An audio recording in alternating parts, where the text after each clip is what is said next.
संबंध आहे, पण खूप पद्धतशीर व्यक्ती आहे ना. डिसिप्लिन किंवा कधीही चिडचिड नाही त्याची, बाकीच्या गोष्टी नाही, तो बिझनेस मागत राहतो. पण आता तीन जेव्हा पार्टनर्स असतात त्यावेळेला बिझनेस मिळण्यामध्ये थोडासा मागे पुढे होतो. पण तुला तुझं काहीतरी एक्सेप्शनल गोष्टी दाखवाव्या लागतील पिचिंग मध्ये, नॉट खिलाव पिलाव है ना. पिचिंग मध्ये, क्लोजिंग मध्ये तुला एक्सेप्शनल गोष्टी दाखवाव्या लागतील. मुलांना त्यांच्या बिझनेस मध्ये तुला हेल्प करावं लागेल. ऍज अ प्रॉपर व्यक्ती आहे तू, तर तुला काहीतरी त्यांच्या अकाउंट क्लोजिंगसाठी, त्यांना याचे फॉल्स ओपन करून देण्यासाठी, इतर गोष्टीसाठी जेव्हा तू give and take policy use करणार त्यावेळेला तुला त्याचा मदत होईल. गणेशनी सुरुवातीला ह्या गोष्टी खूप चांगल्या तऱ्हेने केल्या, बरोबर. इथल्या प्रॉपर व्यक्ती असल्यामुळे इथे जवळपास 90% प्रॉपर लोक आहेत, है की नाही. तर तीच पद्धत आहे की तुम्हाला थोडासा बिझनेस मार्केटमधून आणावा लागेल, देन त्याचे तुम्हाला रिटर्न्स मिळतील. संकेतला ऍक्च्युअली अभिजितने पाठवलं होतं. अभिजितकडे संकेत हा उत्कर्ष मध्ये आला होता इंटरव्ह्यूसाठी, आणि देन अभिजितने मला फोन करून सांगितलं की सर एक व्यक्ती पाठवतोय आणि सर तुम्ही त्याला घेऊन टाका, विचार नका करू, त्या कुठल्या रोलमध्ये बसवता, काय करायचं ते तुम्ही बघा. अभिजित तोपर्यंत डिसिजन झालं होतं की अभिजित इकडे येणार आहे. जवळपास आमचं डिस्कशनवर काम आलेलं होतं. सो त्यानंतर मग संकेतची एंट्री झाली ब्रांचमध्ये, आणि संकेत ज्या पद्धतीचा पर्सन आहे, ज्या बीआरएम ज्या पद्धतीचा असायला पाहिजे त्या पूर्ण क्वालिटीज संकेतमध्ये आहे, याच्यात कुणाला डाऊट्सच नाही, बरोबर. मी आताच तुझा फीडबॅक देताना सरांना तेच सांगितलं मी की जे तो माहोल क्रिएट नाही करत, बरोबर.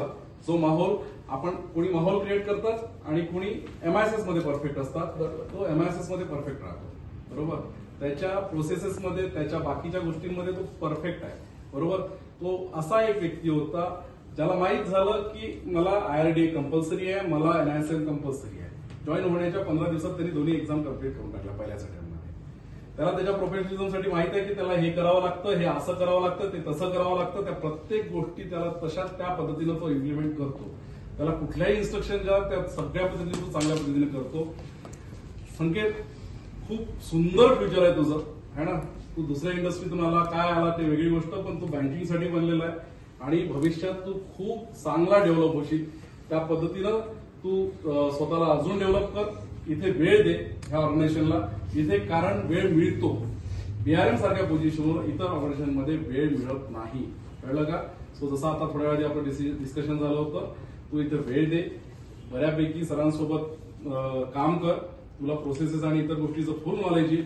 अँड देन तू इथे एक ग्रेट प्रमोशन घ्यायचं आहे, तुला हे डिसाईड करून घे, आहे की नाही. बीआरएम टू एआरएम व्हायचा आहे आणि एआरएम टू बीएम पण व्हायचा आहे. ह्या गोष्टी झाल्याशिवाय तुला इकडे मूव्ह नाही करायच्या. ह्या गोष्टी तू बिलकुल क्लिअर करून दे स्वतःशी. निखिलशी भरपूरदा डिस्कस होता, निखिलला पण पॉईंट केलं होतं. मी जबरदस्तीने इथे हा रोल क्रिएट करून घेतला होता. तेव्हा आम्ही जॉईनिंग नंतर 5 ते 7 कोटीचं डिस्बर्समेंट आम्ही त्या वर्षी केलं. त्यानंतर मी याच्या बॉसेसला, म्हणजे त्याचे तेव्हाचे बॉस नव्हते पण त्याच्या बॉसेसला आणि इतरांवर अगदी प्रेशर टाकून ही पोझिशन इथे क्रिएट करून घेतली. कुठल्याच बी कॅटेगरीच्या ब्रांचला असेटचा एसएम बसतो असं तुम्हाला अख्ख्या वेस्टमध्ये का पॅन इंडियाने दिसणार, कळलं का. सो ती क्रिएट का केली, ती क्रिएट का झाली, याच्या मागचं एक रहस्य तुम्हाला सांगतो. मी यांच्याशी पण बोललेलो. पीएनएल, प्रॉफिट अँड लॉस, हा ब्रांच हेडचा एक फार इम्पॉर्टंट पार्ट असतो.